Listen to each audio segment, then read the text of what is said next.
जी, इस साखी को सुनकर आप कभी अपनी किस्मत को कोसेंगे नहीं।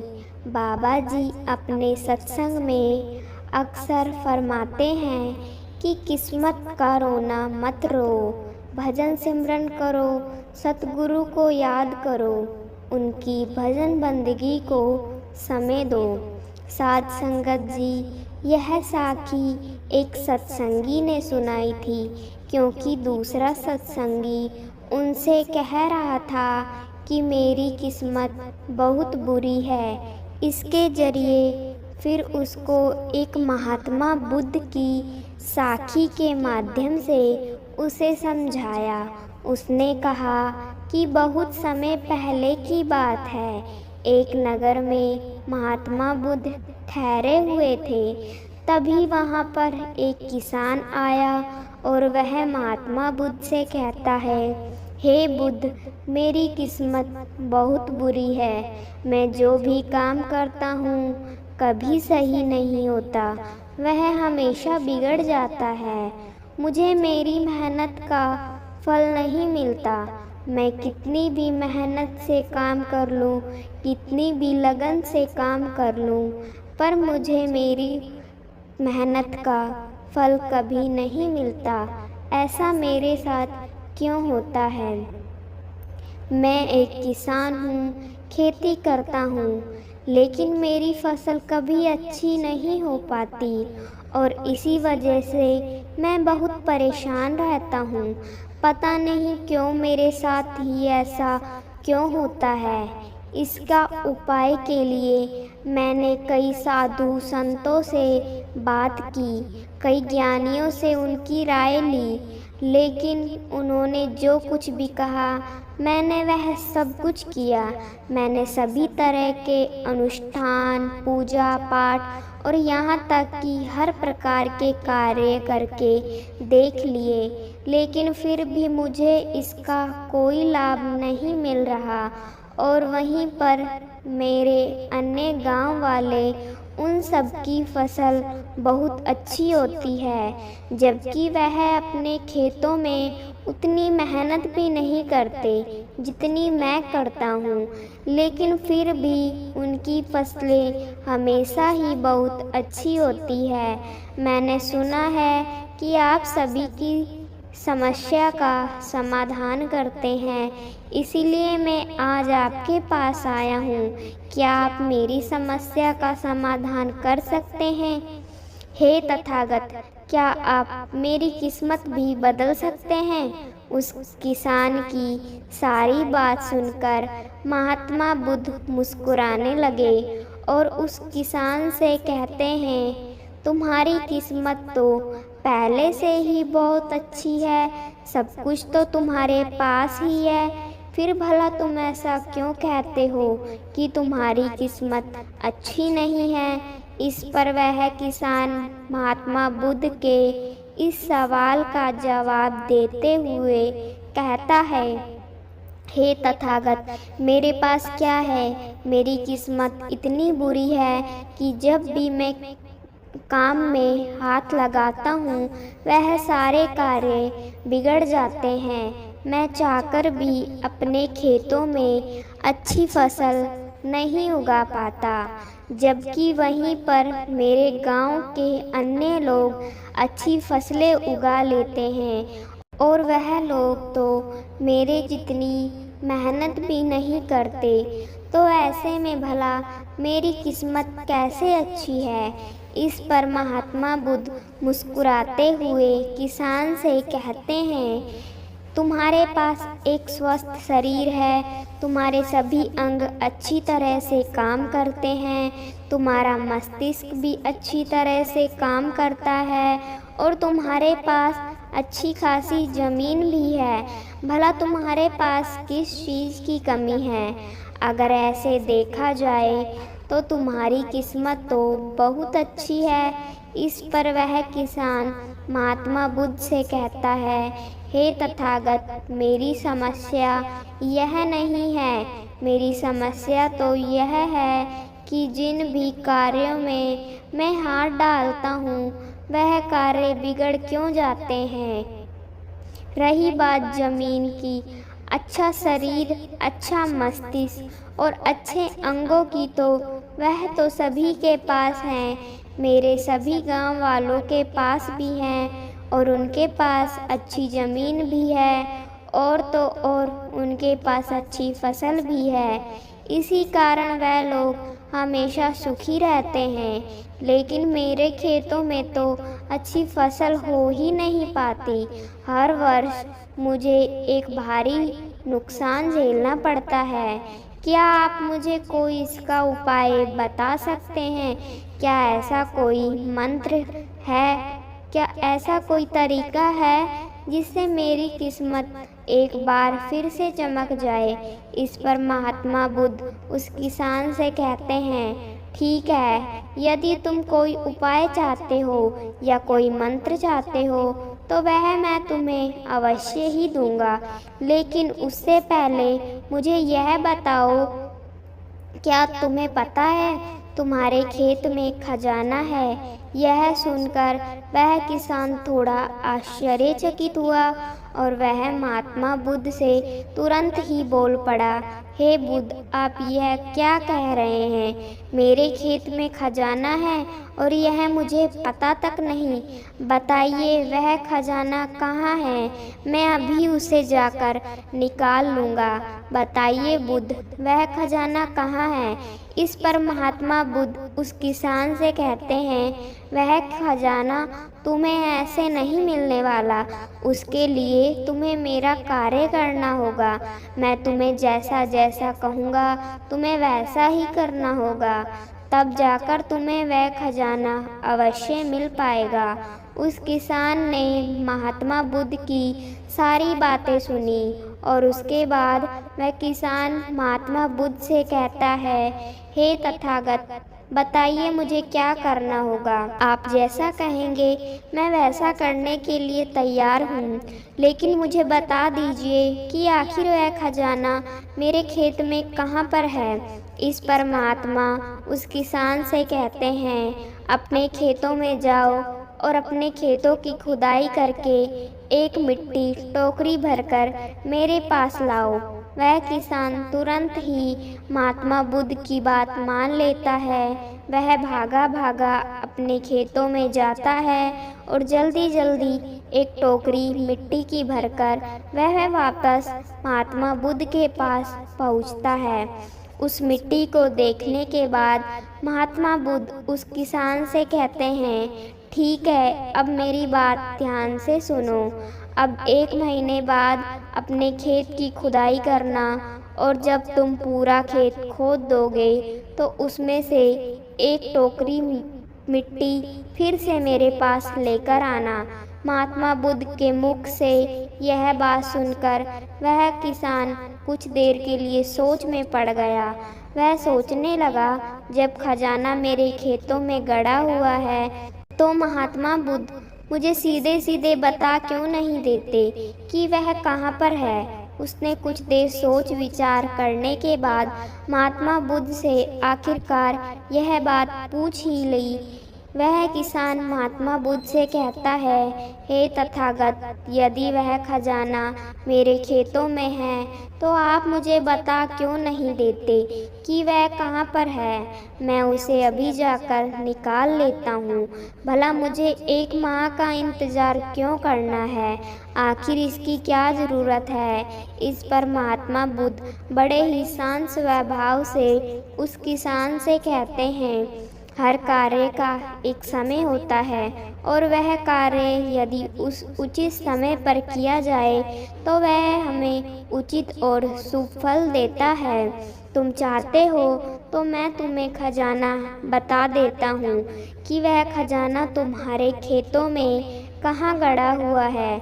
लेकिन एक पल के लिए यह भी सोच लो, अगर तुम अभी उस खजाने को पाने की कोशिश करोगे तो हो सकता है कि तुम्हारे हाथों कुछ भी ना आए। सोच लो, तुम अभी उस खजाने को पाना चाहते हो या 1 महीने के बाद? महात्मा बुद्ध के मुख से यह सारी बातें सुनकर वह किसान कुछ देर के लिए सोच विचार में पड़ गया और फिर वह महात्मा बुद्ध से कहता है, हे तथागत, आप जैसा कहेंगे मैं वैसा ही करूँगा। इतना कहकर वह महात्मा बुद्ध को प्रणाम करके वापस घर लौट जाता है। वह जैसे तैसे अपने मन को मार तो लेता है, अपनी इच्छाओं को दबा तो लेता है, किंतु अब भी उसका मन बहुत बेचैन था। वह उस खजाने को जल्द से जल्द पाना चाहता था। रात में उसे खजाने के सपने आया करते थे। वह दिन भर केवल खजाने के बारे में ही सोचता रहता था। जब भी वह खेत जाता तो एक एक किनारे पर बैठता और उस खजाने के बारे में सोचने लग जाता। दिन भर हर समय उसके मन में केवल खजाना पाने के विचार ही चलते रहते। वह यह सोचता रहता कि जब मुझे खजाना मिल जाएगा तो मैं तो इस नगर का सबसे अमीर आदमी बन जाऊंगा। मेरे पास सारे ऐशो आराम होंगे और मैं अपना जीवन आनंद में बिताऊंगा। मुझे किसी चीज़ की कोई कमी नहीं होगी। देखते ही देखते ऐसे ही करीब 1 माह बीत गए और वह अपने खेतों में गया और उसने अपने खेत में से एक टोकरी मिट्टी खोदी। उसे टोकरी में भरकर वह महात्मा बुद्ध के पास पहुंचा और महात्मा बुद्ध से कहता है, हे तथागत, ये लीजिए एक टोकरी मिट्टी जो मैंने अपने खेत से लाई है। अब बताइए वह खजाना कहाँ पर है? इस पर महात्मा बुद्ध उस किसान से कहते हैं, क्या तुमने अपना सारा खेत खोद दिया? इस पर वह किसान महात्मा बुद्ध से कहता है, नहीं तथागत, आपने कहा था केवल एक टोकरी मिट्टी ही लानी है, इसलिए मैंने केवल एक टोकरी मिट्टी ही निकाली। भला उसके लिए मुझे पूरा खेत जोतने की क्या ज़रूरत है? बस आप मुझे यह बता दीजिए कि वह खजाना मेरे खेतों में कहाँ पर गड़ा हुआ है। मैं जाकर वहीं पर खोद लूँगा और वह खजाना निकाल लूँगा। इस पर महात्मा बुद्ध उस किसान से कहते हैं, वह खजाना पूरा खेत जोतने से ही मिलेगा। यदि तुम अपना खेत नहीं जोत दोगे तो वह खजाना कभी नहीं बाहर आने वाला। अब सोच लो तुम्हें क्या करना है। इस पर वह किसान एक बार फिर कुछ देर के लिए सोच विचार में पड़ जाते हैं और वह यह तय करते हैं कि वह जाकर अपने खेत को जोतेगा। इसलिए वह महात्मा बुद्ध को प्रणाम करके वापस घर लौट जाते हैं और अगले ही दिन वह अपना सारा खेत जोतकर एक बार फिर से एक टोकरी भरकर महात्मा बुद्ध के समक्ष पहुंच जाता है। तभी महात्मा बुद्ध उस किसान से कहते हैं, अभी तुम्हारा खेत ठीक से नहीं जोता गया, जाकर एक बार फिर कोशिश करो। एक बार फिर अपने खेतों में हल चलाओ। इस पर वह किसान महात्मा बुद्ध से कहता है, हे तथागत, मेरे पास हल नहीं है, बल्कि मैं खुद से ही हल की जगह पर खेत जोतता हूँ। इस पर महात्मा बुद्ध उस किसान से कहता है, कोई बात नहीं, एक बार फिर से परिश्रम करो और इस परिश्रम का फल तुम्हें अवश्य मिलेगा। वह किसान महात्मा बुद्ध की बात मान लेता है और वह एक बार फिर से अपने खेतों में मेहनत करता है। वह एक बार फिर से हल चलाता है और एक टोकरी मिट्टी लेकर वह महात्मा बुद्ध के समक्ष फिर से उपस्थित हो जाता है। मिट्टी देखकर महात्मा बुद्ध उस किसान से कहते हैं, हाँ अब ठीक है, किंतु अब तुम्हें मेरा दूसरा कार्य करना होगा। इतना कहकर महात्मा बुद्ध उस किसान से कहते हैं, जाओ और अपने खेतों में उन फसलों की बीज डालो जिन फसलों को तुम उगाना चाहते हो। इस पर वह किसान थोड़ा अचरज में महात्मा बुद्ध से कहता है, हे तथागत, आपने तो खजाने की बात की थी, फिर बीच में यह फसल कहाँ से आ गई। इस पर महात्मा बुद्ध उस किसान से कहते हैं, अगर तुम्हें खजाना चाहिए तो तुम्हें मिट्टी में बीज तो डालने ही होंगे। इस पर वह किसान महात्मा से कहता है, हे तथागत, आप जैसा कहेंगे मैं वैसा करने के लिए तैयार हूँ, किंतु यदि मैं अभी बीज लेने जाऊँगा तो वह बीज मुझे महंगे पड़ेंगे और अभी मेरे पास इतना धन भी नहीं है। यदि मैं कुछ समय बाद उसे लेने जाऊँगा तो वह मुझे सस्ते मिल सकते हैं। इस पर महात्मा बुद्ध उस किसान से कहते हैं, मैंने तुम्हें कहा था, यदि हम किसी कार्य को सही समय पर करते हैं तो हमें उचित लाभ मिलता है, किंतु अगर वही कार्य उस समय पर नहीं होता तो उसका फल हमें नहीं मिल पाता। इसीलिए आज ही जाओ और अपने खेतों में बीज डालो। वह किसान महात्मा बुद्ध की बात मान लेता है। वह महात्मा बुद्ध को प्रणाम करके बीज लेने निकल जाता है। बीज लाकर वह अपने खेतों में भी डाल देता है और फिर वह महात्मा बुद्ध के पास वापस पहुंचता है और बुद्ध से कहता है, हे तथागत, आपने जैसा कहा था मैंने वैसे किया। अब मुझे बताइए कि आखिर मेरे खेतों में वह खजाना कहाँ पर है, ताकि मैं उसे निकाल सकूं। इस पर महात्मा बुद्ध मुस्कुराने लगे और उस किसान से कहते हैं, अभी तो तुम्हें एक और कार्य करना है, उसके बाद वह खजाना तुम्हें खुद ब खुद मिल जाएगा। किसान महात्मा बुद्ध से कहता है, हे तथागत, बताइए अब वह कौन सा काम है जो मुझे करना है। इस पर महात्मा बुद्ध किसान से कहते हैं, जो भी बीज तुमने अपने खेतों में डाले हैं, अब से तुम्हें उनकी देखभाल करनी है। उन्हें प्यार से सींचना है और देखना है, उन्हें कोई तकलीफ ना हो, वह स्वस्थ रहें, उन्हें कोई बीमारी या कीड़ा ना लगे।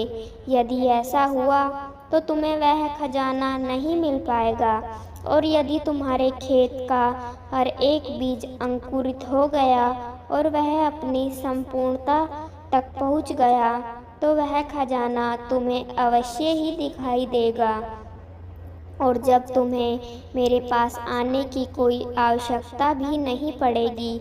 उस किसान ने महात्मा बुद्ध की सारी बातें सुनी और उसके बाद वह महात्मा बुद्ध को प्रणाम करके वापस घर लौट गया। अब से वह अपने खेतों की देखरेख करने लगा। उस किसान ने अपने खेतों पर पूरा ध्यान दिया, किंतु अब भी उसे सपनों में वह खजाना ही नजर आता था और वह मन ही मन सोचता था कि बस एक बार यह फसल पूरी तरह से स्वस्थ हो जाए तो वह खजाना भी मुझे मिल ही जाएगा। इसी सोच के साथ वह उन फसलों की देखरेख में दिन रात लगा रहता। उसने अपनी फसलों पर किसी प्रकार की कोई विपदा नहीं आने दी, और देखते ही देखते वह दिन भी आ गया जब उसकी फसल उसके खेतों में लहरा रही थी। तभी उसे महात्मा बुद्ध की बात याद आई। महात्मा बुद्ध ने कहा था कि जब तुम्हारी फसलें तैयार हो जाएगी तो तुम्हें तुम्हारा खजाना भी मिल जाएगा। यह बात याद आते ही उस किसान की आंखों में आंसू आ गए। जो खजाना उसके खेतों की जमीन में गड़ा हुआ था वह बाहर आ चुका था। उसके जैसी फसल उसके गांव में किसी की नहीं हुई थी। उसकी फसल में उसके सभी कर्ज भी पूरे होने वाले ही थे और सभी गांव वाले उसकी मेहनत को देखकर बहुत खुश हुए थे और अब उस किसान की तारीफ कर रहे थे। लेकिन उस किसान को महात्मा बुद्ध की बात आ जाती है और वह खुद को महात्मा बुद्ध के समक्ष पहुंचने से रोक ना पाया। वह तुरंत ही महात्मा बुद्ध के चरणों में गिर जा पड़ा और उनसे कहने लगा, हे तथागत, आपने जो खजाना मुझे बताया था वह मुझे मिल गया है, लेकिन मुझे यह बात नहीं पता चल रही कि वह खजाना मुझे पहले क्यों नहीं मिला। इस पर महात्मा बुद्ध उस किसान से कहते हैं, हमेशा किस्मत को दोष देना सही नहीं होता। पहले तुम अपनी किस्मत को सही करने में लगे हुए थे, लेकिन तुम यह भूल रहे थे कि तुम्हारी किस्मत तो पहले से ही सही थी। तुम सही काम नहीं कर पा रहे थे। तुम चाहते थे कि तुम्हारे कर्म किए बिना ही तुम्हारी फसल सबसे उत्तम हो, लेकिन उसी वक्त मैंने तुम्हें खजाने का लालच दिया और खजाने के लालच में ही सही, लेकिन जब तुमने सही समय पर सही काम किया तो तुम्हें सही फल भी मिला। और जो तुम्हारे पास सबसे उत्तम चीज़ है, जो तुम्हारे पास असली खजाना है, वह तुम्हारा शरीर ही है। इस शरीर के माध्यम से हम इस दुनिया में जो चाहें वह पा सकते हैं, लेकिन यहाँ पर तो हर कोई अपनी किस्मत को रोने लग जाता है, यहाँ तक कि उन्हें अपने कर्मों में विश्वास ही नहीं है। तो ऐसे लोग भला अपने लक्ष्य तक कैसे पहुँच सकते हैं। इस पर वह किसान महात्मा बुद्ध से सवाल करते हुए कहता है, हे तथागत, तो क्या किस्मत जैसी कोई चीज़ नहीं होती। इस पर महात्मा बुद्ध मुस्कुराने लगे और उसे किसान से कहते हैं, किस्मत क्या है। किस्मत हमारी ही सत्कर्म है और यह सत्कर्म ही हमें ऊर्जा और शक्ति प्रदान करते हैं ताकि हम सही दिशा में कार्य कर सकें, और इन कार्यों से ही हम अपने जीवन के लक्ष्य को प्राप्त भी कर सकते हैं।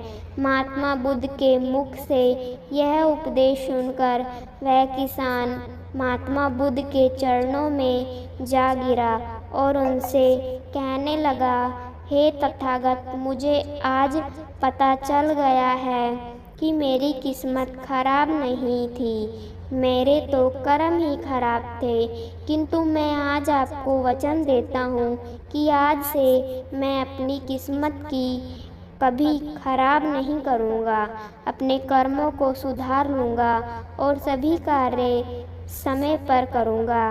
इतना कहकर वह किसान महात्मा बुद्ध को प्रणाम करके वापस घर लौट गया। दोस्तों, हम में से अधिकांश लोग यही करते हैं। वह लोग हमेशा अपनी किस्मत को दोष देते रहते हैं, लेकिन वह कभी भी अपने कर्मों पर ध्यान नहीं देते। वह यह नहीं सोचते कि क्या उन्होंने अपने लक्ष्य को पाने के लिए जो कर्म करने चाहिए थे वह कर्म किए हैं या नहीं, कहीं उसमें कोई कमी तो नहीं रह गई, और अगर उसमें कोई कमी थी तो क्या उस कमी को दूर करके क्या उस लक्ष्य को प्राप्त किया जा सकता था।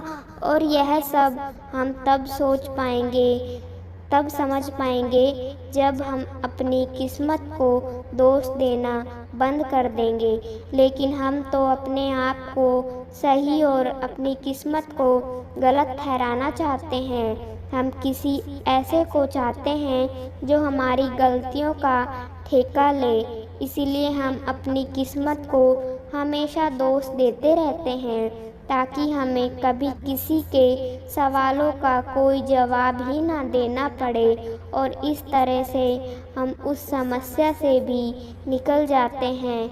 और हम कभी पीछे पलटकर यह नहीं देखते कि क्या हमने उस लक्ष्य को पाने के लिए हर मुमकिन कोशिश की थी या नहीं। हमसे कहीं पर कोई गलती तो नहीं हुई थी, क्योंकि हमें तो लगता है कि यह सब तो किस्मत का खेल है, और भला किस्मत से कौन जीत सकता है।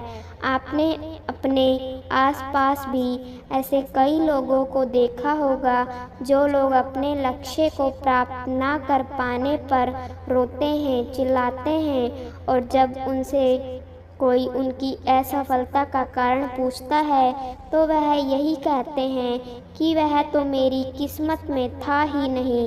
लेकिन यहाँ पर आप एक वास्तविकता भूल रहे हैं। इस दुनिया में ऐसे कई सारे लोग हैं जो अपने कर्म पर ध्यान देते हैं।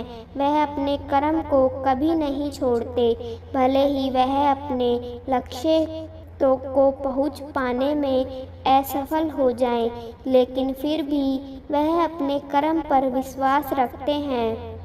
और जो लोग अपने कर्म पर विश्वास रखते हैं वह लोग कभी यह नहीं कहते कि उनकी तो किस्मत ही खराब थी, बल्कि वह दोबारा फिर से एक बार पूरी शक्ति से उस लक्ष्य को पाने की कोशिश करते हैं। और यह कोशिश वह तब तक करते रहते हैं जब तक कि उन्हें उनका लक्ष्य नहीं मिल जाता। तो साध संगत जी, यह थी हमारी आज की साखी। मैं उम्मीद करती हूँ कि आपको इस साखी से बहुत कुछ सीखने को मिला होगा। आपको पता चला होगा कि किस्मत कभी किसी की खराब नहीं होती, तो कभी भी किस्मत को दोष नहीं देना चाहिए। अपने कर्म सही रखो और अपने कर्मों को करते रहो। अगर हमारे कर्म अच्छे हैं, हमने मेहनत की है, तो हमें वह परमात्मा, वह सतगुरु एक ना एक दिन उसका फल ज़रूर देगा। तो हमें सतगुरु पर पूरा विश्वास भी होना चाहिए। तो साध संगत जी, आशा करती हूँ आपको आज की साखी अच्छी लगी होगी, तो चैनल को सब्सक्राइब ज़रूर कर लेना जी। साध संगत जी, सभी को